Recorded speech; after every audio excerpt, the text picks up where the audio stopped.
Right.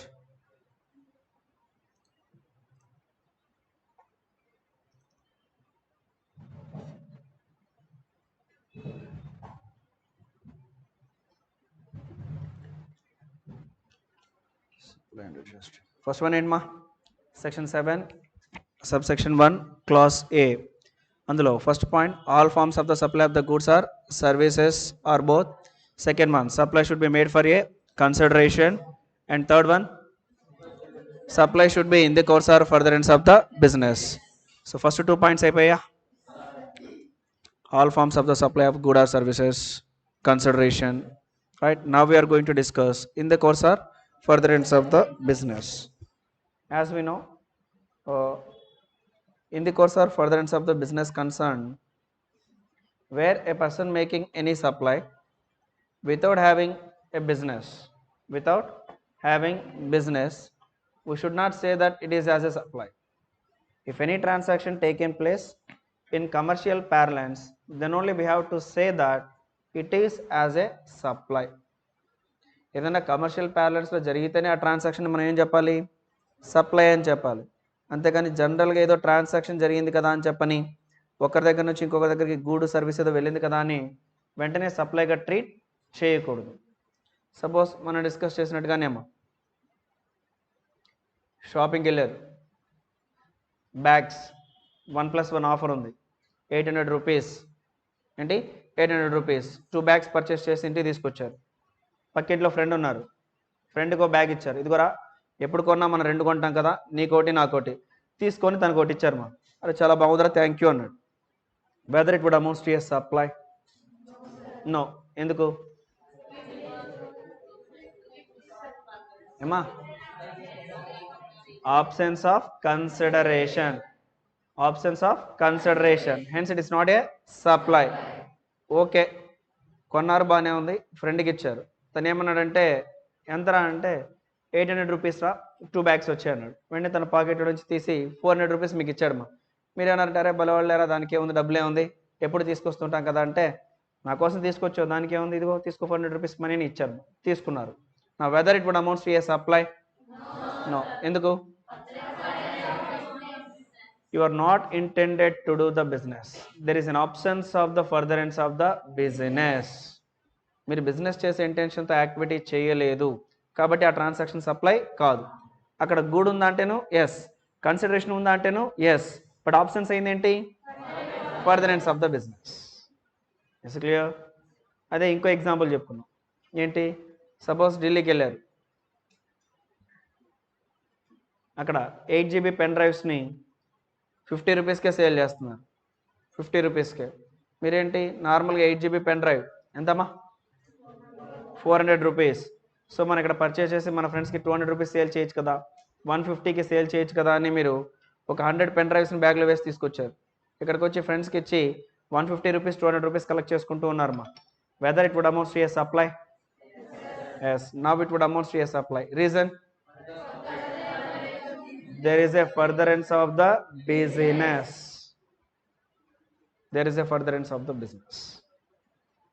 Here you are intended to do the business. In such a situation it will become a supply. మార్కెట్కి వెళ్ళి 2 బ్యాగులు కొనుక్కొని నీ ఫ్రెండ్కి ఇచ్చి డబ్బులు తీసుకుంటే సప్లై కాలేదు.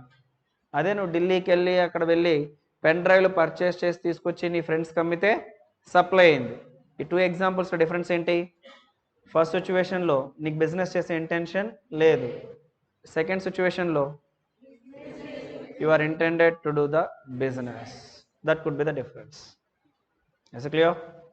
So to consider any commercial transaction as a supply, there should be furtherance of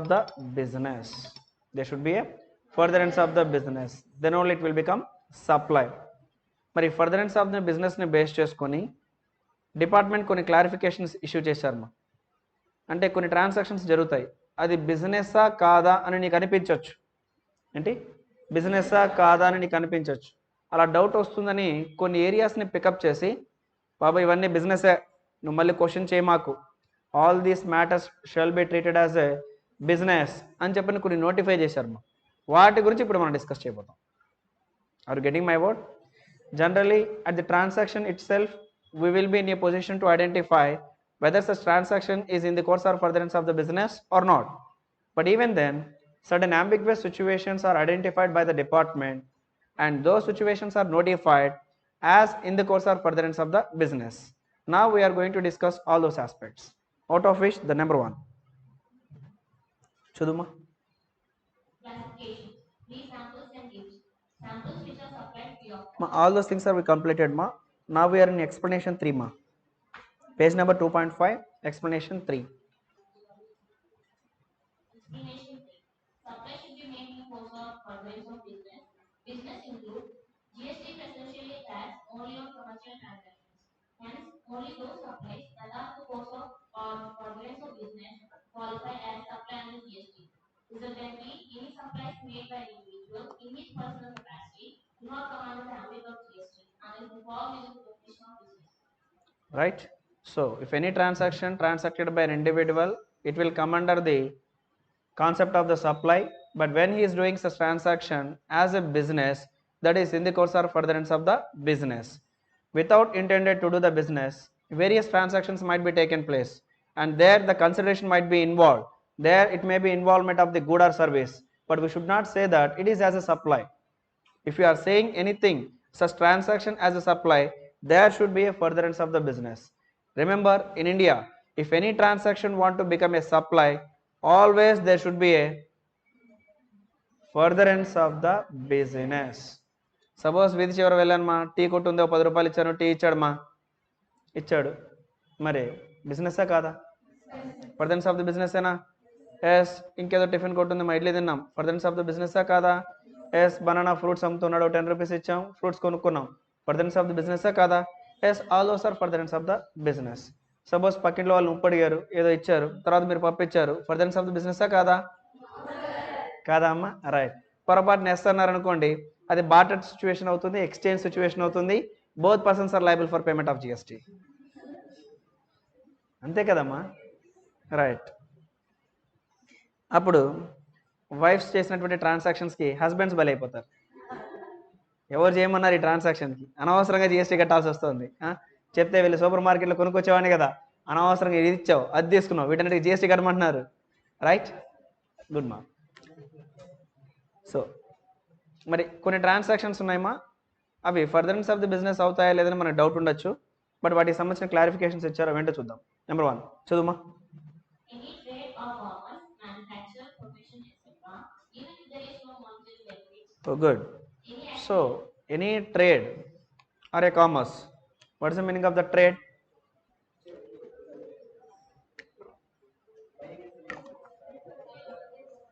Buying and selling. Generally, where the buying and selling activity taken place, there we can use the word of the trade, commerce. And second one, manufacture means, as we know, మీరు చెప్పినట్టుగా converting of raw material into finished goods అని మీరు చెప్తే, నేను కొంచెం టెక్నికల్గా అయితే చెప్పాను. For a thing or to a raw material, if you are applying any skill, labor, manipulation, and on the basis of which if you are getting a product which have a distinct name, character, purpose, use, then it will be treated as a manufacture. మా manufacture అంటే నువ్వు ఏదేదో చేస్తే కొత్త వస్తువు వచ్చింది అనుకోండి, అది మ్యానుఫ్యాక్చర్ కాదు. ఏదైనా ఒక వస్తువుకి నువ్వు స్కిల్ అప్లై చేసావు, ఒక మ్యానిపులేట్ చేసావు, ఒక లేబర్ వర్క్ చేసావు, దానివల్ల రిజల్ట్ అయిన ప్రోడక్ట్ ఒక నేమ్ ఉండాలి, ఒక పర్పస్ ఉండాలి, ఒక యూజ్ ఉండాలి, అప్పుడే అది మ్యానుఫ్యాక్చర్ అవుద్దాం. Is it clear? Suppose wood ఉంది, వుడ్ని 2 పార్ట్స్గా చేస్తే మ్యానుఫ్యాక్చర్ అవుతుందా? నో. అదే వుడ్ని చేరిగా కన్వర్ట్ చేసావు, రైట్? ఆ వుడ్ని సపోజ్ ఇంకేదో పోడియం లాగా తయారు చేసావు, మ్యానుఫ్యాక్చర్. సపోజ్ కోకోకోలా పర్చేస్ చేసావు, షుగర్ పర్చేస్ చేసావు, సాల్ట్ పర్చేస్ చేసావు, అన్ని కలిపి ఉడకబెట్టావు, కొత్త ప్రోడక్ట్ అయితే వచ్చింది, అదేం వచ్చిందో తెలియదు, మ్యానుఫ్యాక్చరే కాదా? కొత్త ప్రోడక్ట్ వచ్చింది కదమ్మా, రైట్? ఏదో మనకు నచ్చిన థింగ్స్ అని చేసి ఏదో ఒక ప్రోడక్ట్ వచ్చింది కదా అని మ్యానుఫ్యాక్చర్ అనకూడదు, దానికి ఒక నేమ్ ఉండాలి. దాని పేరు ఏంటి వచ్చిందని? షుగర్ కోలానా?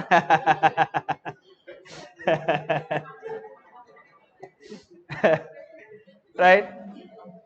సో అలా ఏమైనా థింగ్స్ వచ్చాయనుకోండి, బట్ మ్యానుఫ్యాక్చర్ అనమ్మా, సరే, బట్ ట్రేడ్ చేస్తున్నా, మ్యానుఫ్యాక్చర్ చేస్తున్నా, and the last one profession. Profession means as you know service, profession, service. Doctor, it's a profession. Engineer, profession. Software engineer, a profession. CA, CMA, CS, profession. Is it? వీటన్నిటినీ కూడా in the course or furtherance of the business అంటున్నారు. That means if you are doing trading activity, it is a business. If you are doing manufacture activity, it is also be a business. If you are doing any profession, it is also be a business. Are you getting my word? మీరు trade చేసినా, manufacture చేసినా, profession చేసినా, GST act పర్పస్కి ఏమనాలి? Business అనాలి. Suppose నువ్వు CA practice చేస్తున్నావు, ఏమయ్యా బిజినెస్ ఎలా జరుగుతుందని అన్నారు అనుకోండి, నువ్వు అంటావు నేను చేసేది బిజినెస్ కాదయ్యా ప్రాక్టీస్, ప్రొఫెషన్ అంటారు అని అంటావు. జనరల్గా నువ్వు చేసిన ఆన్సర్ రైట్ అంటే రైటే, బట్ జిఎస్టీ యాక్ట్ పర్పస్కి అయితే మాత్రం బిజినెస్ చేస్తున్నట్టే, రైట్? సరే, ఇక్కడ క్లారిటీ ఎందుకు ఇచ్చాడంటేనమ్మా, యాక్చువల్గా ఇంతకుముందు ట్రేడ్కి అయితే ట్యాక్స్ ట్రీట్మెంట్ ఒకలా ఉండేది. ట్రేడ్ జరిగితే వ్యాట్ ఆర్ సిఎస్టీ, మ్యానుఫ్యాక్చర్ జరిగితే ఎక్సైజ్ డ్యూటీ, సర్వీస్ జరిగితే సర్వీస్ ట్యాక్స్, ఇలా వాటన్నిటికి డిఫరెంట్ ట్రీట్మెంట్స్, డిఫరెంట్ ట్యాక్సెస్ ఉండేటివి. బట్ జిఎస్టీలో మూడు ఒకటే, మూడు బిజినెసే, మూడిటికి జిఎస్టీనే. Is it clear? అండ్ దాంతోపాటు మా తర్వాత any activity, Any activity incidental or ancillary to it, or any activity of same nature, even if no other. right? What is the meaning of incidental and ancillary to it?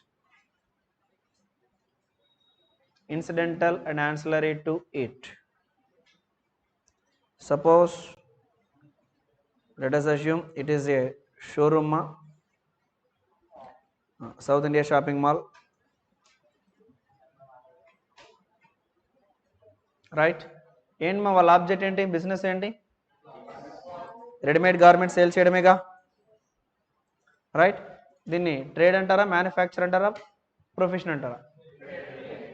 Right, trade. Whether it is a business, right? వీళ్ళకు చిన్న offer పెడుతున్నారు మా, ఏంటి అంటే 5,000 రూపీస్కి ఎవరైనా purchase చేస్తే ఒక చిన్న సైజ్ ఆఫ్ ప్రెషర్ కుక్కర్ మా, ఏంటి ప్రెషర్ కుక్కర్, ఏమోనమ్మా అనుకుందాం, ఒక చిన్న ప్రెషర్ కుక్కర్ మా. యాక్చువల్లీ దీని ప్రైస్ ఎంత అంటే ఎంఆర్పి 2,000 రూపీస్ మా, 100 రూపీస్కే ఇస్తున్నారు. ఎందుకు ఇస్తున్నారు? 100. ఎందుకు అలా ఇస్తున్నారు? ఒక 5,000 రూపీస్కి రెడీమేడ్ గార్మెంట్స్ని పర్చేస్ చేస్తే నీకు ప్రైస్లో డిస్కౌంట్ ఇవ్వకుండా ఇలా ప్రొడక్ట్ సేల్ చేస్తున్నారు. Now my question it is, whether we have to pay GST on this 5,000 rupees? As reason, this is the main business. This is the main business, trade, right? And 5 conditions also be satisfied. Good, consideration, furtherance of the business, taxable person, taxable supply, he is liable for payment of GST. And pressure cooker ki ఎంత అమ్మారు మా? 100. GST department ఏముంటుందంటే ఈ 100 rupees మీద కూడా GST ఇవ్వండి, ఇవాళ చూసారా క్వశ్చన్ అరైజ్ అయిందా? ఇలాంటిది అరైజ్ కాకూడదనే ఇంటెన్షన్తోనే వీటిని ఒరే దీన్ని కూడా బిజినెస్ అంటారా బాబు అని చెప్పడానికి ఈ provision. Now whether the south India shopping mall is liable for payment of GST on 100 rupees worth of cooker, whether it would amount to a business? Yes sir. Yes, అయితే south India shopping mall ఏమైనా argument వచ్చేస్తుందంటే, sir we are the business persons, as we know I'm a trader, but we are dealing with the readymade garments, we are not intended to sale the pressure cooker, only for attracting of the customers we are selling pressure cooker at the price of 100 rupees, so that we are not liable for payment of GST. We are not doing any business with the pressure cooker అని argument చేస్తున్నారు. మరి వాళ్ళ argument కరెక్టేనా కాదా? ఇది main business అయిండొచ్చమ్మా, దాన్ని promote చేయడానికి చేసేటువంటి incidental and ancillary activities. It is also would amounts to a business. నువ్వు మెయిన్ ప్రోడక్ట్ ఏదైతే డీల్ చేస్తావో అది మాత్రం బిజినెస్ కాదు, దానికి సంబంధించిన ఇన్సిడెంటల్ అండ్ యాన్సిలరీ యాక్టివిటీ కూడా బిజినెస్సే. అంటే ఇప్పుడు 100 రూపీస్ ప్రెషర్ కుక్కర్ మీద ఏం చేయాలి? జిఎస్టీ పే చేయాల్సిందే. అది నా మెయిన్ బిజినెస్ కాదు అని చెప్పొచ్చుమా. అయినా సరే incidental and ancillary to the main activity also would amounts to a business.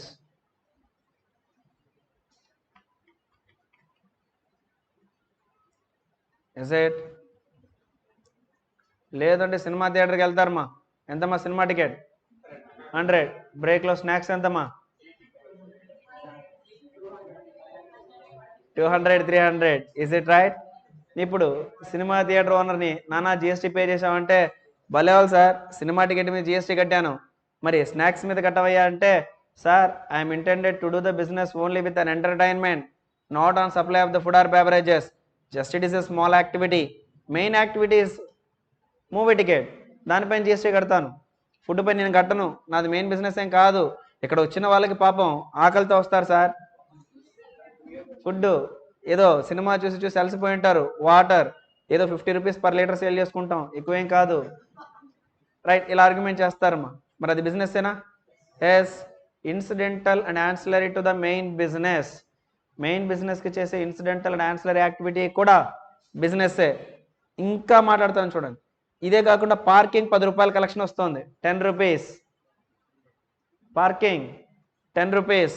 ఏమయ్యా వాటి మీద జిఎస్టీ కట్టమంటే సినిమా తీయడం అని ఉంటారు. భలేవాళ్ళు సార్ నా మెయిన్ యాక్టివిటీ ఏంటి? సినిమా, వాటి మీద జిఎస్టీ అడగండి ఇస్తాను. భలేవాళ్ళు సార్ 10 రూపాయల పార్కింగ్ మీద కూడా అడుగుతారేంటి సార్? అలా అంటే డిపార్ట్మెంట్ 10 రూపాయలు అంటావు కదా నాన్న, రోజుకు 2000 వెహికల్స్ వస్తున్నాయి, 2000 into 10 రూపీస్ ఎంత? 20,000. పర్ మంత్ ఎంత?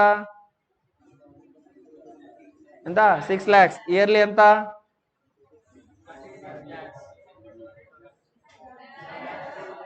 72 lakhs.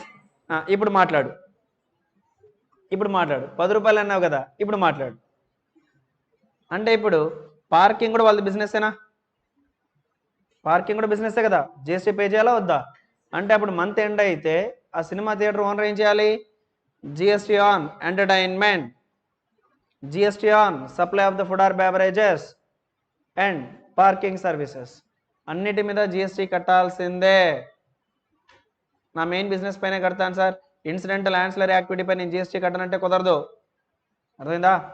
అండ్ సపోజ్ మీరు బెస్ట్ ప్రైస్కి వెళ్తారు, డిమార్ట్కి వెళ్తారు, రైట్? వాటిలోకి వెళ్ళి పర్చేస్ చేసి అంతా వచ్చేటప్పుడు క్యారీ బ్యాగ్ కావాలా అంటాడు. ఎంతమ్మా క్యారీ బ్యాగ్? 16 మా వామ్మో, అందుకే అనుకుంటా మా మేడం ఎందుకు బ్యాగ్ అదే పని ఇచ్చి పంపిస్తారు. రైట్, సరే. ఇప్పుడు మనం లోపల పర్చేస్ చేసిన గుడ్స్ అన్ని పైన జిఎస్టీ కట్టామా? ఇప్పుడు లాస్ట్లో వాటిని తీసుకెళ్ళడానికి carry bag 10 rupees 16 rupees sale చేస్తున్నాడు, దాని మీద జిఎస్టీ కట్టాల్సిందేనా? మరి ఇప్పుడు వాళ్ళు ఆర్గ్యుమెంట్ చేస్తున్నారు, sir we are intended to do the business with the sons of provisions, we are not intended to sale this carry bags. ఇది అమ్మాలనుకోవట్లేదు, వాళ్ళు అడిగితే ఏదో ఇస్తున్నాం సార్, ఏదో ఇస్తున్నాం కదా, ఒక 5 రూపాయలు 10 రూపాయలకి ఇస్తున్నాం సార్ అని అంటున్నారమ్మా. మరి అది కూడా సప్లై అవుద్దా? Yes, incidental and ancillary to the main business also be a business. Logic అర్థమైందా? ఇప్పుడు నేను చెప్పిన ఎగ్జాంపుల్స్తో ఇండియాలో ఉన్న బిజినెస్ అట్మాస్ఫియర్ని మొత్తం అలా ఎక్స్పాండ్ చేసుకోండి, రైట్? సో ట్రేడ్కి మ్యానుఫ్యాక్చర్ కూడా అంతే, ప్రొఫెషన్ కూడా అంతే. మ్యానుఫ్యాక్చర్ గురించి వచ్చిన ఎగ్జాంపుల్ చెప్తాను, గుర్తుపెట్టుకోండి.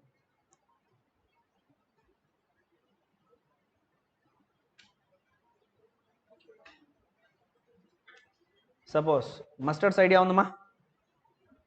మస్టర్డ్స్, వాటితో మస్టర్డ్ ఆయిల్ తయారు చేస్తున్నారు అనుకున్నాం. ఏం తయారు చేస్తున్నారు? Mustard oil. ఆవాలమ్మా, ఆవ నూనె తయారు చేస్తున్నారు. మిగిలిన పిప్పేదో మిగులుదు కదమ్మా, వాటిని ఏం చేస్తారు? మస్టర్డ్ కేక్ అంటారు. ఆవులకి దానాగా పెడతారమ్మా. మనం తవుడు అంటారు, ఐడియా ఉందా? తవుడు కలుపుతారు, మామూలుగా వరికి సంబంధించిన పొట్టు కలుపుతారు. అవి గేదెలు చాలా ఇష్టంగా తింటుంటాయి కదమ్మా, అలాగే కూడా టేస్టీగా ఉంటాయంట, కాబట్టి అవి బాగా ఉంటాయి. కరెక్టే కదా? సరే, ఇప్పుడు ఈ మ్యానుఫ్యాక్చరర్ ఈ ఆయిల్ మీద జిఎస్టీ పే చేయాలా వద్దా? పే చేయాలా వద్దామా? Reason, it is a manufacture activity, that to main business, that to main business, that to main business.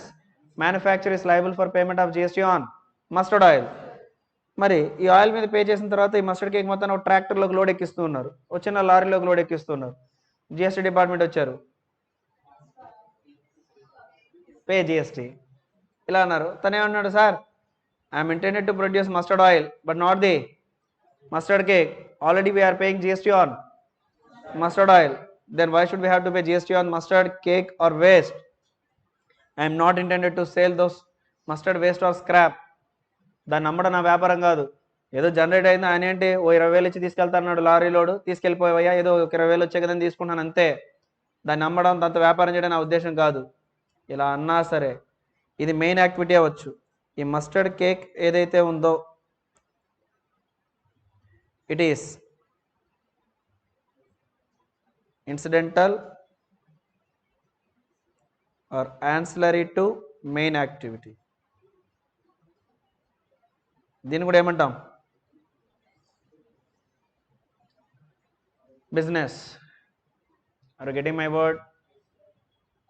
Right. ఒకసారి సెంటెన్స్ చెక్ చేసుకోండి మా. Any trade, commerce, manufacture, profession etcetera, even if there is no monetary benefit, all these activities will be treated as a in the course or furtherance of the business. And apart from that, any activity incidental and ancillary to it, it is also be a business. Is it? Profession గురించి వచ్చిన example చెప్తాను, check చేసుకోండి. Suppose ఇది మీరే అనుకోండి మా.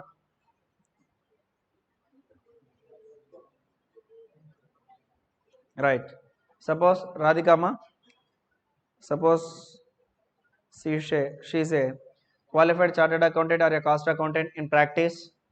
Apart from that, తను ఏం చేస్తున్నారంటే రియల్ ఎస్టేట్ గురించి మంచి నాలెడ్జ్ ఉందమ్మా. ఏముంది? Real estate. ఎవరికైనా వస్తే రియల్ ఎస్టేట్కి సంబంధించి సేల్ అండ్ పర్చేస్ కాంట్రాక్ట్స్ని మాట్లాడి కమిషన్ తీసుకుంటూ ఉన్నారమ్మ తను. యాక్చువల్గా తన సిఏ ప్రాక్టీస్ అనేది మెయిన్ బిజినెస్. వీటిపైన జిఎస్టీ పే చేయాలంటేను yes, it will become in the course or furtherance of the business. But ఈ ప్రాసెస్లో క్లయింట్స్ ఎవరైనా మాట్లాడుతూ ఉంటారుగా కమర్షియల్గా, ఏంటి సార్ మీరు ఏదైనా ఇన్వెస్ట్ చేయాలనుకుంటున్నారా, అమరావతిలో నాకు తెలిసిన వాళ్ళు ఉన్నారు, మంచి ఫ్లాట్స్ ఉన్నాయి, బిల్డింగ్స్ ఉన్నాయి, కొంటారా అని చెప్పానంటే మాట్లాడండి సార్ కొందాం అన్నారు అనుకోండి, డీలింగ్ సెట్ చేయొచ్చు కదమ్మా. ఇలా డీలింగ్ సెట్ చేసినప్పుడు ఒక 1% 2% కమిషన్ ఇస్తారా లేదా? రైట్. మరి బ్రోకరేజ్ యాక్టివిటీ చేసిన దానికి వచ్చినటువంటి కమిషన్ మీద జిఎస్టీ పే చేయాలా వద్దా?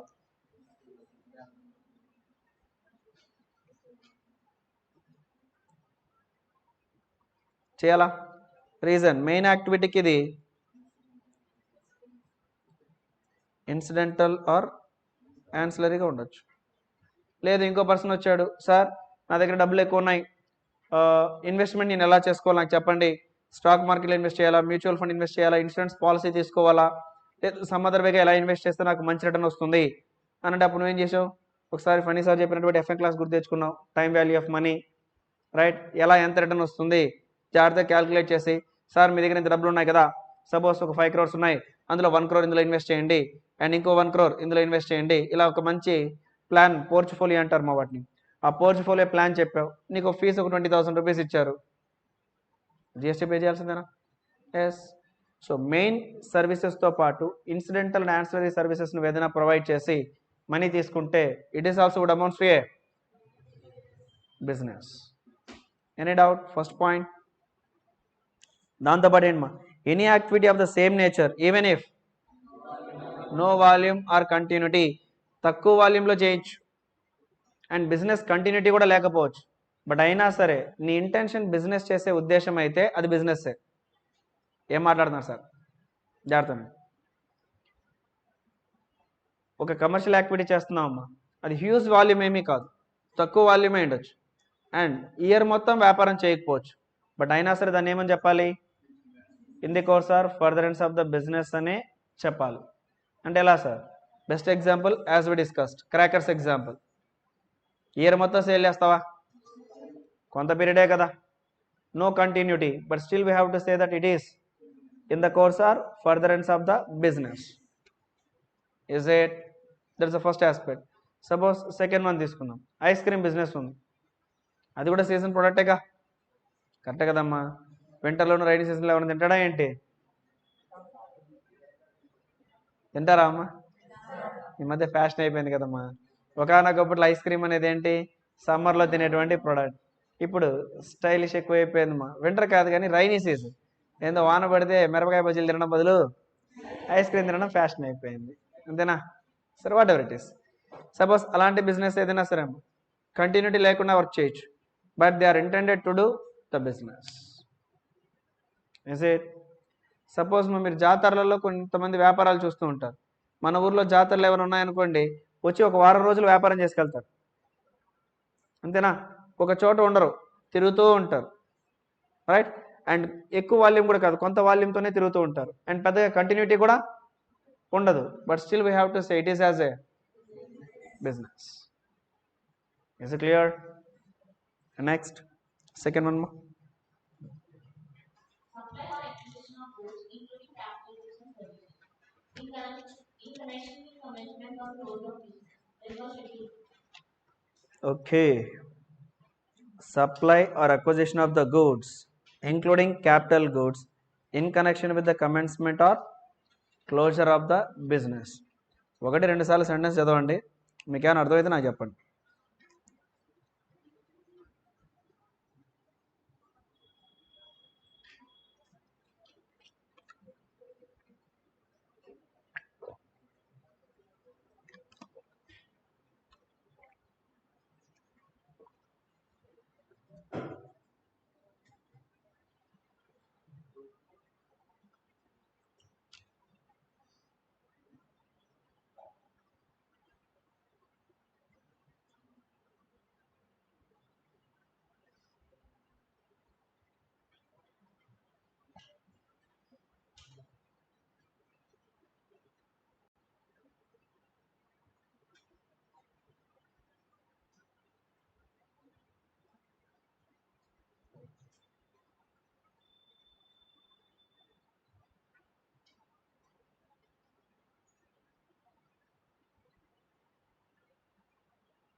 Right, any doubt?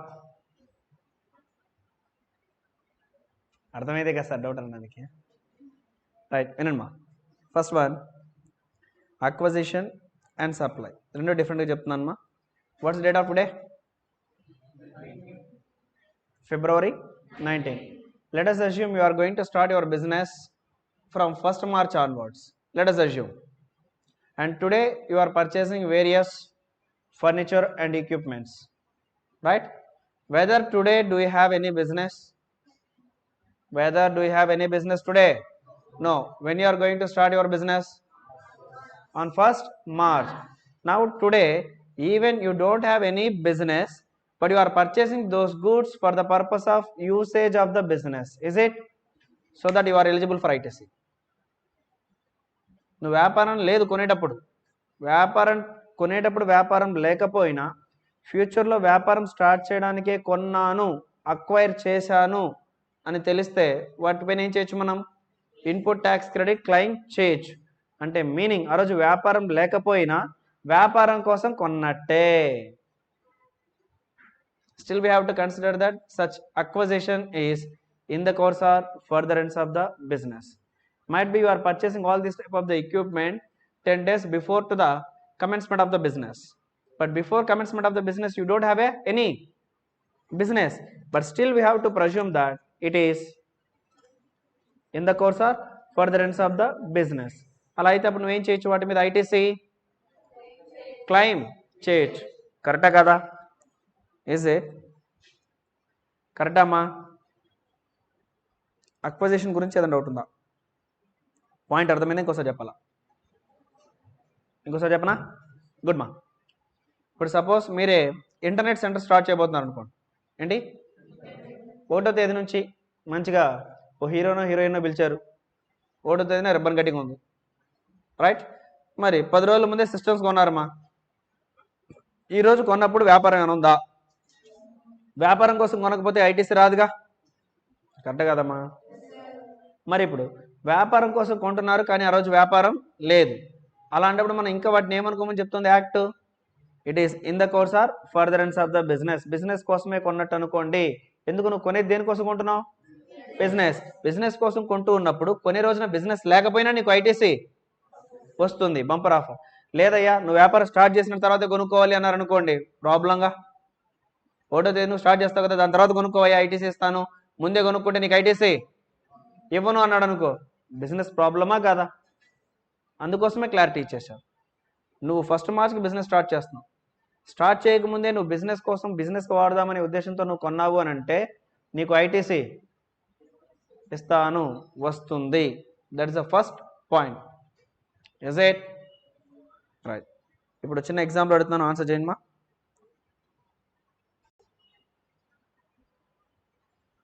ఏంటి మా ఇవి?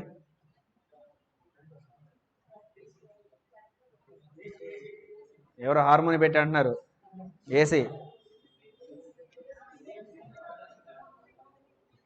రైట్. సరేమా. Now the value of single AC మా, value of good, let us assume 1 lakh. ఎంత? 1 lakh. జిఎస్టీ at the rate of 18%. ఎంత? 1,18,000. Same, it is also be 1,18,000. Now my question, first AC I am purchasing for the purpose of the business. For the purpose of the business, what is the cost? 1,18,000. Is it? Only 1 lakh. While you are purchasing a good, you paid 1 lakh rupees money as well as 18,000 rupees of GST. Is it? In such a situation, you are paying 1,18,000 rupees, no? But still your cost it is 1 lakh. Okay. While you are purchasing a good, whatever the GST paid, such amount will be given as input tax credit. Hence, it won't be treated as a cost. కొనేటప్పుడు 1,18,000 rupees ఖర్చు పెట్టి కొన్నావమ్మా, అయినా నీ ఖర్చు ఎంత అంటే 1,00,000 రూపాయలే అంటున్నావు. ఒరే నా పాకెట్ నుంచి 1,18,000 రూపాయలు వెళ్ళాయిరా బాబు అంటూ ఉంటే 18,000 రూపాయలు గవర్నమెంట్ తిరిగి ఇచ్చుద్ది సార్ ఇన్పుట్ ట్యాక్స్ క్రెడిట్గా. కాబట్టి కాస్ట్ ఎంత అన్నారు మీరు? Only 1 lakh. Is it clear? So when you are purchasing a good for the purpose of the business and whatever the GST paid on it, it won't be treated as a cost. It won't be treated as a cost. Reason, such amount you can avail as ITC. Is it clear? Now the second example, ఇదే ఏసీని మా ఇంటికి కొనుక్కొచ్చాను. మా ఇంటికి cost ఎంత? 1 lakh. 1,18,000. భలే వాళ్ళమ్మా, ద్రోణ కోసం కొంటే 1 lakh అంటున్నారు, మా ఇంటికి కొంటే 1,18,000 అంటున్నారు. నేనే రిచ్ కిడ్ ఏం కాదు ఏమ్మా. While we are purchasing for the purpose of the business, you are saying that GST is not a cost. But when I am purchasing a good for my personal purpose, you are saying that GST as a cost. ఏంటి reason? Business కోసం కొన్నప్పుడు ITC వస్తుంది sir, కాబట్టి జిఎస్టీని కాస్ట్గా తీసుకోకూడదు. ఆ డబ్బులు మళ్ళీ మీకు తిరిగి వచ్చేస్తాయి. కానీ మీరు పర్సనల్గా కొన్నటువంటి వాటికి అసలు ఎప్పుడు ఇన్పుట్ ట్యాక్స్ క్రెడిటే రాదు. ఎప్పుడు ఇన్పుట్ ట్యాక్స్ క్రెడిటే రాదు అన్నప్పుడు మీరు పే చేసిన జిఎస్టీ ఏమవుతుంది? కాస్ట్ అవుతుందా? గుడ్. పర్చేస్ అప్పుడు పే చేసిన జిఎస్టీ ఏమవుతుంది? Cost. Is it? Any doubt up to this part? ఈ 2 ఎగ్జాంపుల్ క్లియర్గా అర్థమయ్యాయా? ఇంకోసారి చెప్పాలా? అర్థమైందా? కన్క్లూషన్గా చెప్తున్నాను మా. 1,18,000, 1,80,000 2 ఏసీస్ పర్చేస్ చేశాను. బిజినెస్ కోసం కొన్నదానికేమో 1 lakh కాస్ట్ అంటున్నారు, పర్సనల్ కొన్నదానికేమో 1,18,000 అంటున్నారు.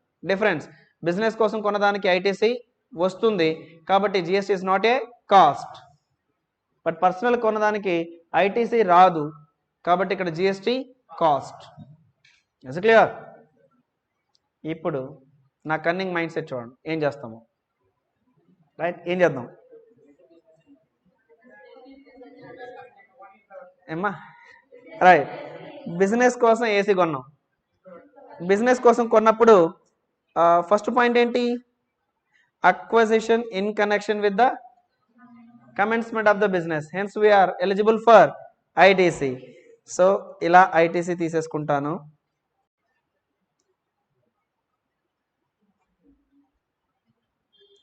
Avail ITC. ఐటీసీ తీసుకున్న తర్వాత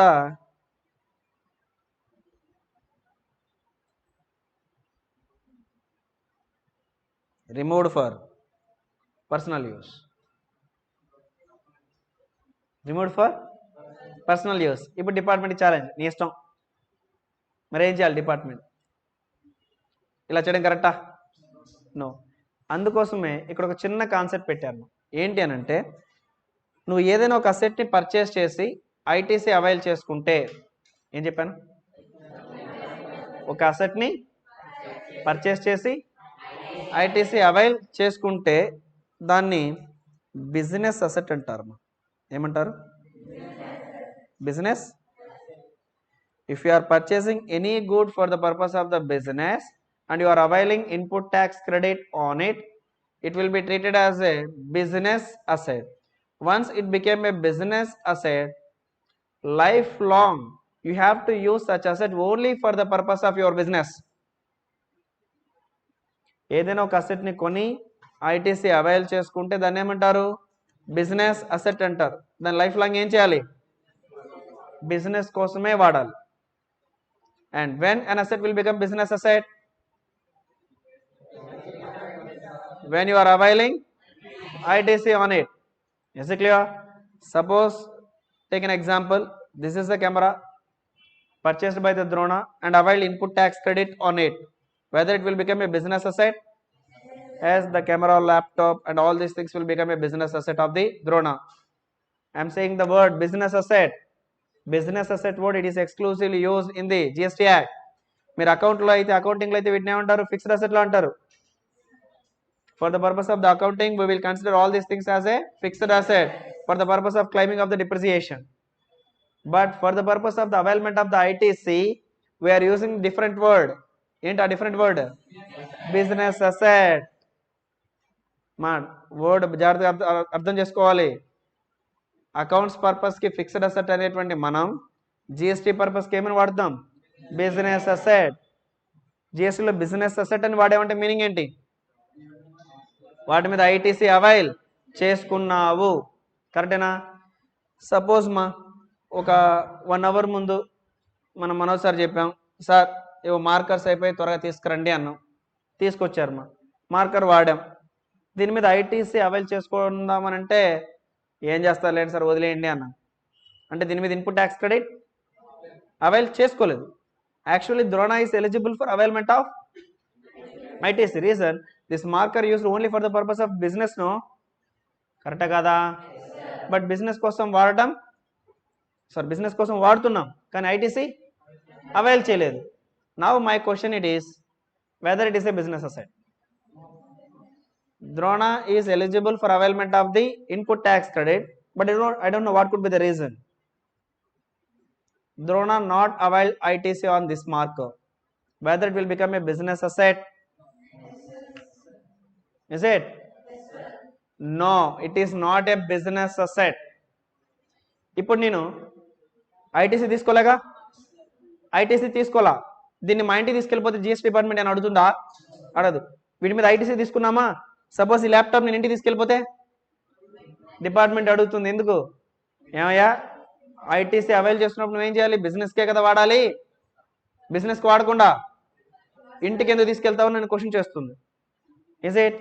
నేను దీని మీద ఐటీసీ అవైల్ చేసుకున్నాను కాబట్టి డిపార్ట్మెంట్కి నేను ఆన్సరబుల్. అదే ఇప్పుడు ఈ మార్కర్ తీసుకెళ్తాను నన్ను అడగమనండి. డిపార్ట్మెంట్ అడిగితే నేను ఏం చెప్తాను? ఐటీసీ అవైల్ చేసుకోలేదు సార్, నా ఇష్టం. Is it clear? సేమ్ ఇంకో ఎగ్జాంపుల్ చెప్తున్నాను. సపోజ్ ద్రోణ కార్ కొన్నారు అనుకుందాం. ఇప్పుడు ద్రోణ కార్ కొంటే దేనికి వాడాలి? ద్రోణ బిజినెస్కే వాడుకోవాలి. అండ్ దాని మీద జిఎస్టీ జిఎస్టీని ఇన్పుట్ ట్యాక్స్ క్రెడిట్గా తీసేసుకున్నాం అనుకోండి, car will become when it became a business asset, always it has to be used only for the purpose of the Drona business. అంతేనా? ఇప్పుడు అలా కాకుండా నేను పర్సనల్ తీసుకెళ్ళిపోయాను అనుకోండి, డిపార్ట్మెంట్ క్వశ్చన్ చేస్తుందా లేదా? Is it? మరి ఇలాంటి వాటికి చెక్ పెట్టడానికే వచ్చినటువంటి ప్రొవిజన్ మా ఇది. ఏంటి అని అంటే, సార్ కమెన్స్మెంట్ అప్పుడు మీకు బిజినెస్ లేకపోయినా మీరు కొంటే బిజినెస్ కోసం అయితే ఐటీసీ ఇచ్చాను కదా, అలాగే మీరు ఎప్పుడైనా బిజినెస్ని క్లోజ్ చేసి ఏంటి బిజినెస్ని క్లోజ్ చేసి లేదు బిజినెస్ రన్నింగ్లో ఉన్నప్పుడు, బిజినెస్ క్లోజ్ చేసేటప్పుడైనా బిజినెస్ రన్నింగ్లో ఉన్నప్పుడైనా ఈ బిజినెస్ అసెట్స్ని పర్సనల్ యూజ్ కానీ సేల్కి కానీ చేస్తే దీన్ని కూడా ఏమంటారు? ఫర్దరెన్స్ ఆఫ్ బిజినెస్ అంటారు. వీటిని ఏమంటారు? Furtherance of the business, GST pay చేయమంటారు. అంటే ఇప్పుడు నేను ఈ ల్యాప్టాప్ మా ఇంటికి తీసుకెళ్తానంటే డిపార్ట్మెంట్ ఆపి వీటి మీద ఐటీసీ తీసుకున్నారా సార్ అంటే, తీసుకున్నాను సార్, ఆ జిఎస్టీ వెనక్కి ఇచ్చి వెళ్ళిపోండి, ఆ జిఎస్టీని వెనక్కి ఇచ్చి వెళ్ళిపోండి. సార్ ఇది సప్లై కాదు కదా, బిజినెస్ అసెట్గా నువ్వు క్రెడిట్ తీసుకున్న తర్వాత దాన్ని ఇలా తీసుకెళ్ళిపోతానంటే అది కూడా బిజినెసే, ఐటీసీ పే. ఏదైతే ఐటీసీ తీసుకున్నావో దాన్ని జిఎస్టీగా పే చేయంటుంది. ఇప్పుడు డిపార్ట్మెంట్ యాక్షన్ సరిపోయిందా? బ్యాలెన్స్ అయిపోయిందా? రైట్. సో ఇప్పుడు నీ బిజినెస్ అసెట్గా ఏదైనా వాడుకుంటే ఏంటి, బిజినెస్ అసెట్గా ఏదైనా వాడుకుంటే దాన్ని పర్సనల్ పర్పస్ తీసుకెళ్లాలంటే దాన్ని కూడా ఏమంటున్నారు? In the course or furtherance of the business on which I'm liable for payment of GST. అర్థమైందా? ఇంకోసారి చెప్తున్నాను, జాగ్రత్త వినండి. When you are purchasing any property, any good for the purpose of the business and you are availing input tax credit on it, it will become business asset. Once it became a business asset, always you have to use for the purpose of the business. Suppose you are availed the input tax credit and it became business asset. After that, by the reason of the closure of the business or any other reason, if you are disposing those assets, it will be treated as a in the course or furtherance of the business. On the day you should not argue that, sir, I closed my business, no more business. You may argue, but still we have to presume there is a in the course or furtherance of the business. It would amount to a supply, we are liable for payment of GST. Simple గా అర్థమయ్యేటట్టు ఒక చిన్న example చెప్తానమ్మా, ఇది గుర్తుపెట్టుకోండి, చాలా బాగా గుర్తుంటుంది ఈ పాయింట్. మొబైల్ షోరూమ్ స్టార్ట్ చేస్తున్నాను, ఏంటి ఫర్నిచర్ కొన్నాను, ఐటీసీ వస్తుందా రాదా? ఎందుకు? 4 ఏసీలు 4 చైర్లు ఫర్నిచర్ కొన్నాం, ఐటీసీ తీసుకున్నాం, బిజినెస్ అసెట్టా కాదా? గుడ్. బిజినెస్ స్టార్ట్ చేయకముందే కొన్నావు, అయినా ఐటీసీ వస్తుందా? ఎందుకు? First point, acquisition in connection with the commencement of the business. వ్యాపారాన్ని ప్రారంభించే ఉద్దేశంతో కొన్నావు కాబట్టి ఇన్పుట్ ట్యాక్స్ క్రెడిట్ వస్తుంది. కరెక్టేనా? సరే, ఐటీసీ తీసుకున్నావు, బిజినెస్ స్టార్ట్ చేసావు, ఓ 3-4 ఏళ్ళు జరిగాయి, మంచి లాభాలు వచ్చాయమ్మా, ఇక వ్యాపారం చాలు అనుకున్నావు, షటర్ క్లోజ్ చేసావు, వ్యాపారం స్టాప్ చేశాను సార్, ఇంకా అమ్మను, మొబైల్ ఫోన్స్ లేదు, సేల్ లేదు, ఏం లేదు. ఓకే గుడ్, నిన్ననే బిజినెస్ స్టార్ట్ చేసాం అనుకుందాం. ఈరోజు మీ రిలేటివ్స్ బంధువులు వాళ్ళు వీళ్ళు వచ్చి, సార్ ఆ ఏసీ నాకు ఇవ్వండి, ఓ 5,000 ఇస్తా, ఆ ఫర్నిచర్ నాకు ఇవ్వండి, ఓ 2,000 ఇస్తానన్నాడు. మరి ఇప్పుడు బిజినెస్ కోసం కొన్న అసెట్ని బిజినెస్ కోసం వాడకుండా రిమూవ్ చేస్తున్నాడు. ఈ రిమూవ్ అనేది వ్యాపారం క్లోజ్ చేసైనా ఉండొచ్చు, వ్యాపారం రన్నింగ్లో ఉన్నప్పుడైనా అవ్వచ్చు, చేయొచ్చు కదా. మరి ఇలా పర్సనల్ పర్పస్కి ఇస్తే అది కూడా బిజినెస్ అవుతుందా? Yes, it is also be a business. ఎందుకు బిజినెస్ అయిందంటే బిజినెస్ అసెట్ని అలా ఇచ్చాడు కాబట్టి. ఏంటి? బిజినెస్ అసెట్ని అలా ఇచ్చాడు కాబట్టి. బిజినెస్ అసెట్ని కాకుండా వేరేది ఇస్తే అది బిజినెస్ సప్లై కాకపోవచ్చు, రైట్? ఇలా బిజినెస్ అసెట్ని బిజినెస్ కోసం కాకుండా వేరే పర్పస్కి ఏదైనా యూజ్ చేస్తే it will become in the course or furtherance of the business and it would amount to a supply.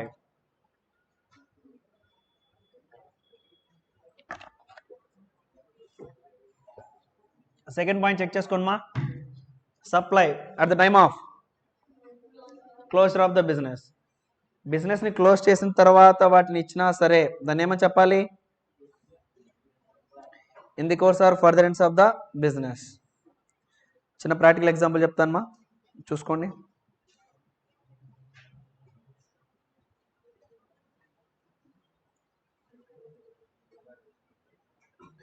Mobile showroom start చేస్తున్నారు.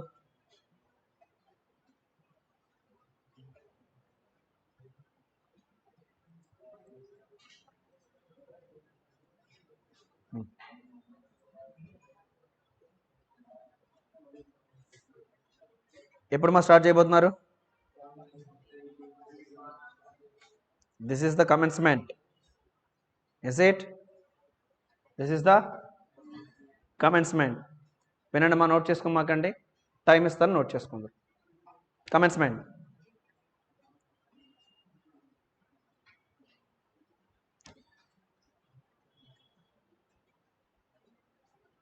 Ten furniture plus 2 ACs,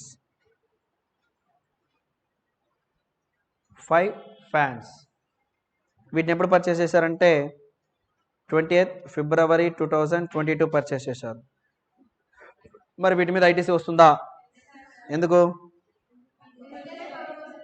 right, at the time of commencement of the business. At the time of commencement of the business. Hence it would amount to a business asset. Is it clear? సరే, ఇందులో 10 furniture 2 ACs మీద మాత్రమే ITC avail చేసుకున్నారు అనుకోండి, అప్పుడు ఏమంటాను? వీటిని మాత్రమే business asset అంటాను. మరి 5 ఫ్యాన్స్ కొన్నాం, బిజినెస్ కోసమే కొన్నాం, బట్ కానీ ఐటీసీ అవైల్ చేయలేదు, మరి ఇవి బిజినెస్ అసెట్ అవుతాయా? Not a.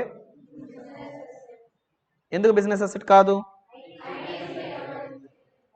ITC not avail.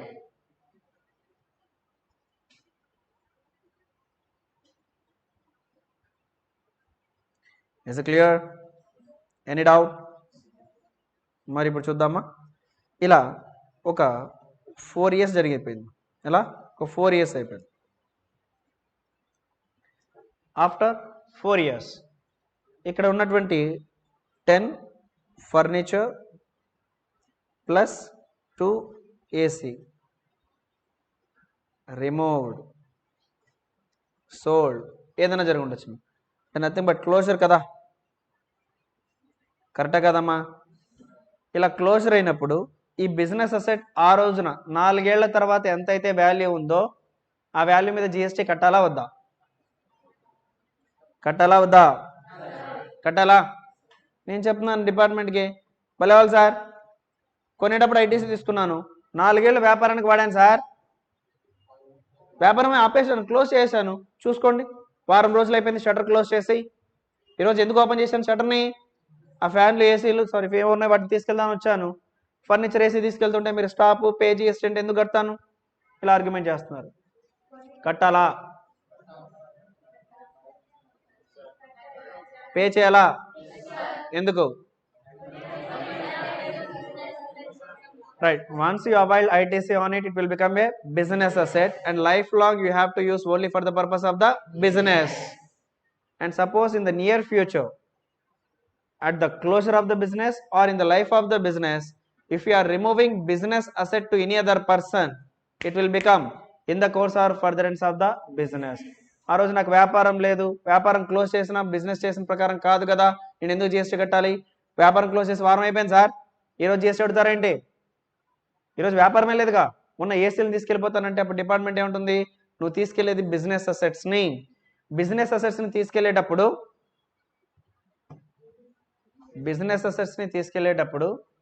Business లేకపోయినా, that is in the course or furtherance of the business. While you are removing of the business asset, even you don't have any business, but still we have to consider or presume it is as in the course or furtherance of the business. Is it clear? మరి వీటి గురించి మాట్లాడండి. 5 fans ఉన్నాయి కదా, ఉన్నాయి లేదమ్మా? ఈ 5 ఫ్యాన్స్ని remove చేస్తున్నాం అమ్మా. క్లోజర్ అప్పుడు మరి ఇది in the course or furtherance of the business అవుతుందా? అవుతుందా? Not in the course or furtherance of the business. ఎందుకు? ఐటీసీ అవైల్ చేయలేదు, అది బిజినెస్ అసెట్ కాదు. బిజినెస్ అసెట్ కాదు అన్నప్పుడు వాటిపైన మనం జిఎస్టీ కట్టాల్సిన అవసరం లేదు. మీ ఇంట్లో వాషింగ్ మిషన్ కొనుక్కున్నావమ్మా, 2 ఏళ్ళు వాడావు, తర్వాత అవసరం లేదు నువ్వు OLXలో అమ్మావు. OLXలో అమ్మినప్పుడు జిఎస్టీ డిపార్ట్మెంట్ వచ్చి మధ్యలో ఆన్లైన్లో స్టాప్ పే జిఎస్టీ అంటే పే చేస్తావా? నో. ఎందుకు? I'm not in the course or furtherance of the business and that it is not my business asset. Washing machine కొన్నప్పుడు నేను ఐటీసీ అవైల్ చేసుకోలేదు అంటే అది నా బిజినెస్ అసెట్ కాదు, కాబట్టి నేను అట్టే నమ్ముకుంటా. Is it? ఇప్పుడు మీకేమైనా డౌట్స్ ఉంటాడు కదా? Almost it is a peak level of explanation in relating to this concept.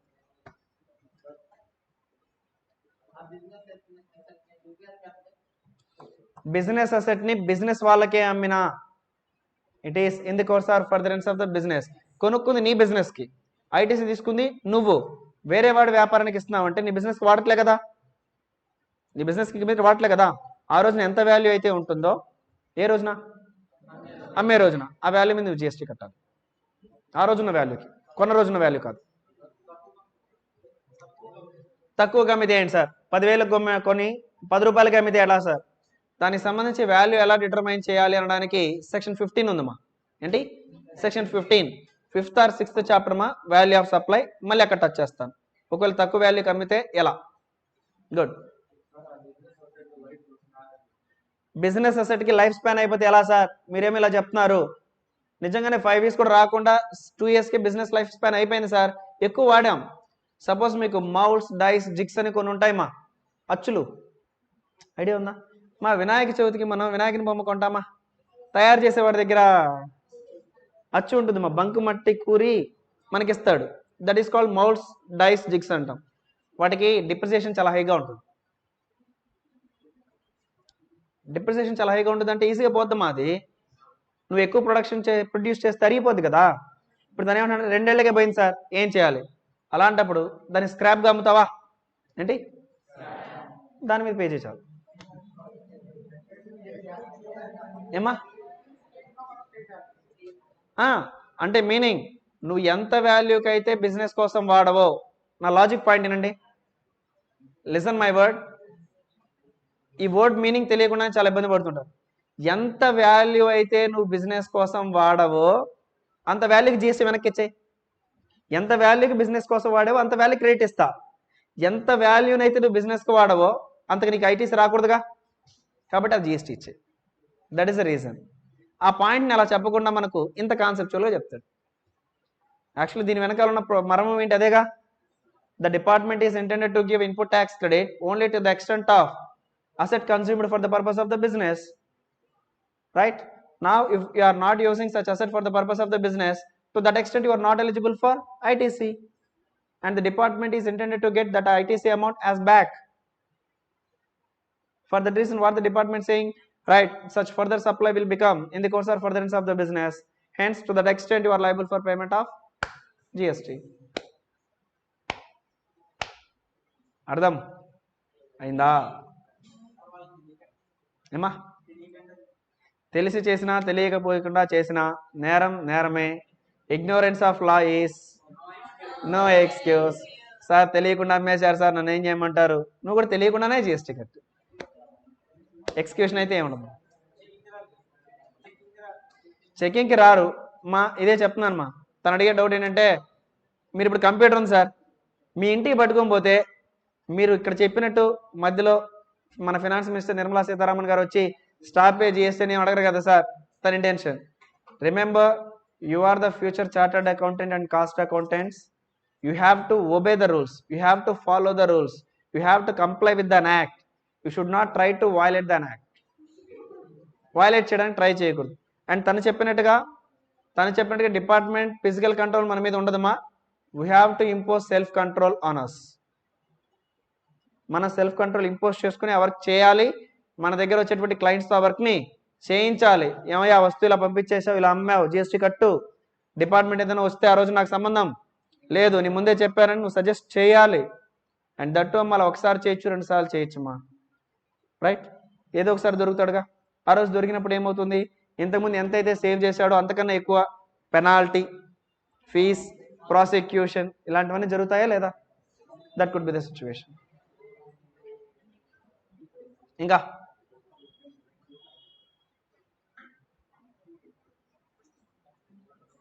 Any other? Right, first point, second point క్లోజా?